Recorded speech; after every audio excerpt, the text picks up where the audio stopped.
देखिए, जब किसी चीज़ को गवर्नमेंट खरीद लेती है तो उसे राष्ट्रीयकरण कहते हैं, क्योंकि गवर्नमेंट के पास अपना पैसा नहीं होता है, राष्ट्र का पैसा होता है, नेशन वेल्थ होता है उसके पास। जैसे हमारी कोचिंग है, अगर गवर्नमेंट एक्वायर करेगी तो पूरा पहले वैल्यूएशन निकालेगी, हाँ इसका इस कोचिंग में इतना खर्चा है, इतने स्टाफ है, इतने तरह तरह के सामान, पैनल, कैमरा, ये सब लगे हैं, उसको एक्वायर कर लेगी, तो हमारी कोचिंग हो गई राष्ट्रीयकरण। तो गवर्नमेंट जब किसी प्राइवेट चीज़ों को उसका पैसा दे देती है कि लो भैया इतना तुम्हारा वैल्यूएशन हुआ और ये कंपनी हमें दे दो, तो वो चीज़ें हो जाती हैं राष्ट्रीयकरण। सरकार ने बैंकों का भी राष्ट्रीयकरण किया था, एयर इंडिया का भी राष्ट्रीयकरण हो गया। इसी के साथ टाटा एयरलाइंस जो हो गई थी वो एयर इंडिया हो गई, और ये पूरी तरह से गवर्नमेंट के हाथ में चली गई। अब जानते हैं गवर्नमेंट के हाथ में जाने के बाद यहाँ पे अधिकारी लोग का बोलबाला हो जाता है, और धीरे धीरे एयर इंडिया के बुरे दिन चालू हो गए। और एयर इंडिया देखते देखते 70 सालों में इतना बुरा हाल हो गया कि प्रतिदिन एयर इंडिया को 20 करोड़ का लॉस लगता था।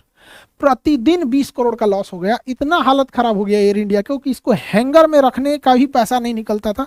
गाड़ियाँ जो एयरलाइन जहाँ रहती हैं मेंटेनेंस वगैरह के लिए, उसे हैंगर कहते हैं, उसका चार्ज देना पड़ता है। बहुत डिफिकल्टीज में चली गई एयर इंडिया। तो गवर्नमेंट ने देखा कि इतना लॉस उठाने से बेहतर है इसकी बोली लगा के इसे हैंड ओवर कर दिया जाए। तो टाटा के लिए ये एक अपॉर्चुनिटी था अपनी खोई हुई संपत्ति वापस लेने की।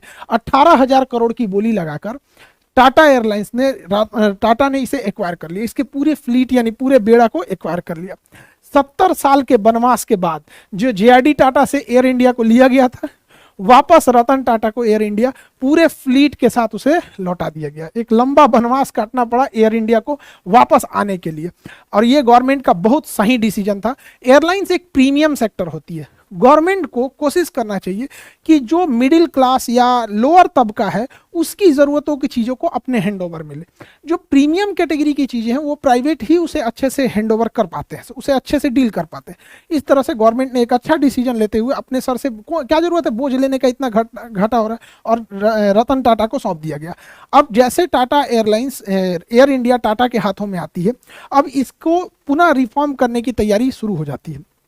और इसी क्रम में दुनिया के एविएशन की हिस्ट्री में सबसे बड़े एयरक्राफ्ट का ऑर्डर प्लेस किया जाता है 470 जहाज़ों का। हालांकि इससे पहले अमेरिकन एयरलाइन ने 450 जहाज़ों का ऑर्डर एक बार में दिया था 2011 में, लेकिन 2023 में 470 विमान का दिया गया। लगभग 80 से 100 बिलियन डॉलर की ये डील है। इस डील में दो कंपनियों के पास ये डील जा रही है।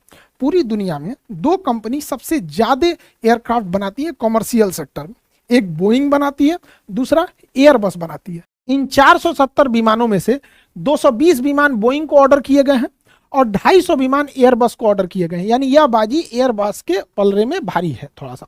देखिए, बोइंग के जहाजों को जितना देखेंगे उसकी नंबर सीरीज 7 से स्टार्ट होगी, 737, 747, 777, 787। जब भी इस कोड का दिखेगा तो वो जहाज समझिएगा बोइंग का है। और एयरबस की जहाजें ए से शुरू होती हैं, 3 से स्टार्ट, A3 19, 20, 21, A3 350, A380 सबसे बड़ी जहाज है ये A380।